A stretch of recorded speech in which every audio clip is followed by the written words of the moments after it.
The girl I babysit thinks she's the reincarnated spirit of Stevie Nicks. I've told her Stevie Nicks isn't dead, but so far this fact has neither impressed nor deterred her. It's been 2 months, and I guess at this point I should probably talk to the parents about it, but I'm not sure how to bring it up since technically you could say it's my fault. The first time I babysat for them, when I walked in the house, the girl, Nina, was playing dress-up with a friend. They were wearing floor-length skirts, long necklaces, and scarves with fringe along the edges around their shoulders. Wow, you've got a real Stevie Nicks vibe going on there, I said. Nina made a sour face. We're gypsies, she yelled. In the kitchen, Nina's mother and my neighbor from down the street shook my hand. Paula Bennigan, she said. Oh, like Bennigans? No. My mistake. Later, I was reading on the couch, listening to the girls giggle in the other room and keeping an ear out for the baby upstairs. Nina came in and sat next to me on the couch. Who's Stevie Nicks, anyway? He play for the Knicks? No, she's a singer, I said. It's a girl? A woman, yeah. She snickered. In a couple of years, she was going to make a formidable teenager. Well, I've never heard of her, she said. She was in a band called Fleetwood Mac, I said. They were huge back in the day, like the Beatles of the late 70s. What's the Beatles? She asked. Good God, I said, but then I saw her smile. Just kidding, she said. But that's like old people music. My dad likes it. Her parents are only about 10 years older than me, so that one stung a little bit, but I'll be damned if I let her know that. Well, maybe I'll give you the Beatles as old music, I said, but Fleetwood Mac were badass. It was a band? Yeah. Stevie Nicks, Lindsey Buckingham, Mick Fleetwood, Mac something. I grabbed the remote. Here. I put on Rhiannon. She points at the screen. Who's that? That's Lindsey Buckingham. Lindsey's a man? Yeah, he was Stevie's boyfriend. It's common now, but they were one of the first celebrity couples. They were very famous. Got into lots of shenanigans. Why? What'd they do? Coke, mostly, I mumbled, watching Stevie twirl around the stage. Like Coca-Cola? Shit. Yeah, I said, remembering her age. That was big in the 80s, drinking a lot of Coca-Cola at parties. That's silly, she said. It was, yes. When I went over there again a few weeks later, Nina was wearing a top hat and the same fringed shoulder scarf. Hey, Stevie, I said, and I high-fived her. She grinned. Her mother was rushing around the kitchen, loading the dishwasher, putting Tupperware leftovers in the fridge. She threw an empty bottle into the recycling bin. Hi, Paula, I said. Hi, sweetie, she said, like I wasn't in my 30s. Hey, would you do me a favor? She said. Don't let Nina have any more Coke tonight. I think she went through a whole bottle today. Sure, I said. That night, we watched the making of Rumors. I saw Paula earlier this morning when I was walking my other neighbor's dog, but I pretended not to see her. I like to have my outside time to myself, just me and Boris, or Diesel, depending on the day. I wear noise-canceling headphones. They're not hooked up to anything. It's just to deter anyone from speaking to me. So they're still noise-canceling in a way. If someone tries to speak to me, I just look in a different direction, like I'm enjoying the scenery, and I keep walking. They usually think I didn't hear them. Paula made it difficult, though, today. She walked up to me and kept waving and talking even after I tried to ignore her. So I had to make a face and point to the headphones and do the face that says, oh, look, no, I've got headphones on. Isn't that unlucky? No, I can't take them off. I'll catch you next time. Bye now. I bent down with a plastic bag over my hand to pick up Boris's poop, and the jack to my headphones falls out of my pocket and lands right in the middle of the turd. Oh, crap, I said, accidentally, astutely. I pull the jack out of the poop and try to wipe it on the grass.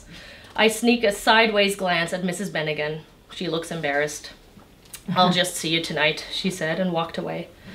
Maybe I should add sunglasses to my dog-walking headgear next time. That way nobody can be sure where I'm looking at all. So now I'm standing in the Bennigan's kitchen again. Mrs. Bennigan is wearing an ill-fitting red velvet dress that isn't doing her any favors, and I'm trying to keep all the judgmental looks off of my face. My phone beeps. It's a message from an unknown number, a text message, old school, and all caps. Hi honey, it's me, Mom. Guess what? I got a cellular phone. You always said I had to get one, and today I went to the store and I did. I got one with big buttons, like you said, and the young man was very nice and showed me how to use it and explained all about the textual messages, and I thought I would try you first. I was wondering if you had some time this week and maybe next week to come by and check a few things around the house, just some simple electrical stuff, and also the phone is acting a little weird. And it's all things your father did, but I don't really know anything about anyway. If you have some time, maybe this month, that would be great. But if not, I understand. So maybe call me back. That is, if you get this message. I don't know if I'm using it properly. It's all a little confusing still. But the nice young man told me about textual messages and said that it was like the emailing system on the internet, but except textual messages cost about 10 cents a message, which I don't think is much at all for a message that you can just continue on typing in endlessly. Although my fingers are getting quite tired now, but overall, I like the phone so far. I got the one with the big buttons that are easy to press, but big drawback to the messages system is it seems to be devoid of punctuation, although most of the world is poorly punctuated nowadays. So no matter there. And honey, if you get a chance to come over here, maybe you could look at the plan or contract or whatever it's called that they gave me for this phone. Your father was never one for the onlines or wireless things, but I think this will be a good development. Anyway, it's not up to him anymore. And you remember my neighbor Betty. She said that when her husband William died, she got one of them cellular phones, and she now receives textual messages from her grandson, and I thought that's nice. And now she's not alone with all those cats she has, but some contact with the outside world, and not just me. But I was thinking maybe once the little ones are a little bit older, I can textual message to them too, but I hope they don't have cellular phones yet, do they, honey? They're much too young, and with the brain damage and all the radiation rumors I keep hearing, maybe best to wait a while. Speaking of which, how are the kids, sweetie? And Annie, say hi to Annie for me, and if you get this all right, then maybe give me a call and you could come by and look at the phone plan I got. Anyway, if you just have some time this month would be fine, and if it's too much of a bother, just call, and maybe also while you're here you could set up that DVD player you and your sister got me for Christmas, because Jim didn't get a chance to set it up before he passed, and I think I would quite like to try it. So maybe if you have time, give me a call and we can set up a time. Maybe you could bring the kids over and we can make a day of it. If not, that's okay. Let me know, only if you have time, of course. No worries, otherwise I'll just go back to checking on Betty now. Bye, love, Mom. Oh, that's sad, I said. Mrs. Bennigan looks over my shoulder. Wow, who sent you such a long message? Some woman who thinks I'm her son, I say. Oh, Mrs. Bennigan says.